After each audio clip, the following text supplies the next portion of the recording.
puno. Ay, ako nasasaktan naman eh. Pag namimira kayo.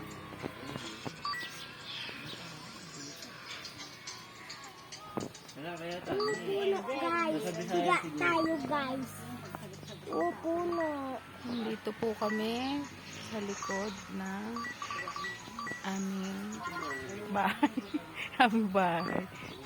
Nandito po kami sa Pandi, Bulacan. Nasa Pandi po kami. Pandi, Bulacan. Nandito po kami kala. Nandito po kami sa likod.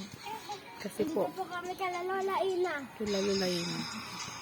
Kasi po mainit po sa loob. Mainit po sa kubo. Opo. Mainit po sa kubo sa loob. Hello po guys. Si Kuya naglalaro po. Si Kuya Dexter. Dito po mainit. Dito po malamig. Ang sarap po ng Si Lulayna. Si Tita Pate.